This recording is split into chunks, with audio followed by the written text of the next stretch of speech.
ఆ అమ్మాయి సబ్మిట్ చేసిన కేసు అంతా పరిశీలించిన తర్వాత ఆ అమ్మాయి చెప్పింది ఎంత నిజం ఉంది ఎంత అబద్ధం ఉంది మొత్తం గ్యాదర్ చేస్తారు, పిన్ టు పిన్ గ్యాదర్ చేసి ఒక స్టేట్మెంట్ అయితే ఇస్తారు. అది దానికోసం వెయిటింగ్.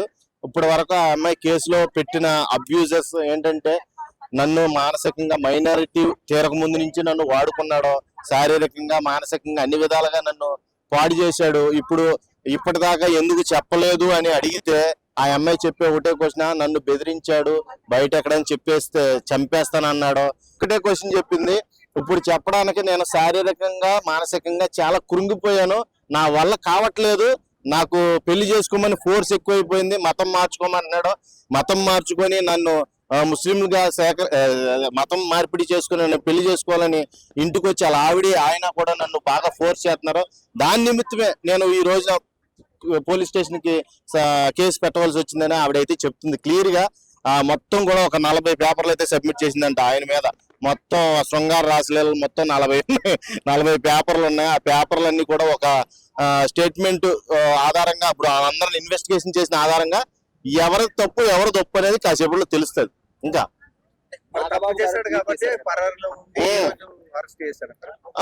పరారీలో ఉన్నాడు అంటేనే నీకు అక్కడ తప్పు రుజువైంది అని అర్థమైందా?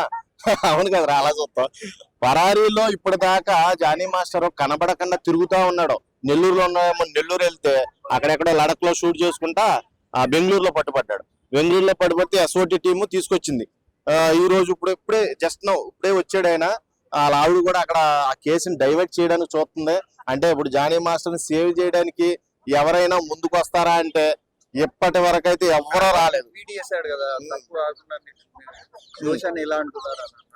ఏంటంటే తప్పు కాకుండా, తప్పు కానప్పుడు ఇప్పటిదాకా వెయిట్ చేయకూడదు. తప్పు నీ వైపు లేనప్పుడు తల వంచకూడదు. తప్పు నీ వైపు ఉంది కాబట్టి నువ్వు అక్కడక్కడ దాక్కోవడానికి ట్రై చేసావు. కరెక్ట్ ఎందుకు అవుద్ది బస్సు? తెలిసి కొన్ని తెలియని కొన్ని.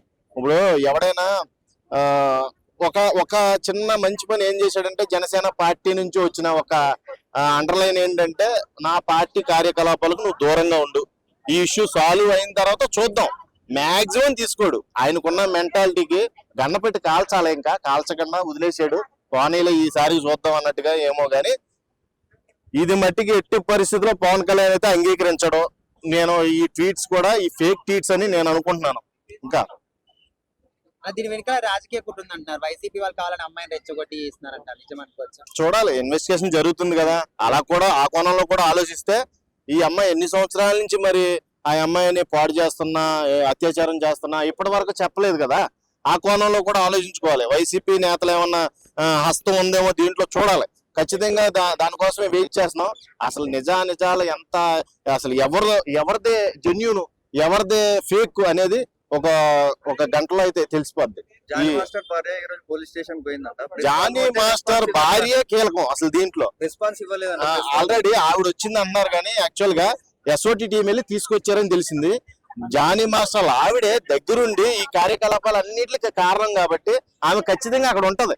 ఎందుకంటే ఖచ్చితంగా అబ్యూజ్ దాంట్లో కూడా ఒక విట్నెస్ కాబట్టి ఆవిడ కూడా ఖచ్చితంగా అక్కడ ఉండాలి. ఎందుకంటే ఈవిడ్ని ఫోర్స్ చేయడం గానీ, కొట్టడం గానీ, నువ్వు కొట్టి మా ఆయన్ని పెళ్లి చేసుకోవాలి, మా ఆయన దగ్గర పడుకోవాలి, ఇలాంటివన్నీ జానీ మాస్టర్ ఆవిడే దగ్గరుండి జానీ మాస్టర్ని తీసుకొచ్చి చేసిందని చెప్పింది కాబట్టి ఖచ్చితంగా జానీ మాస్టర్ ఆవిడ కూడా ఆ కేసులో ఇన్వాల్వ్మెంట్ ఉంది కాబట్టి అక్కడ ఉండాలి.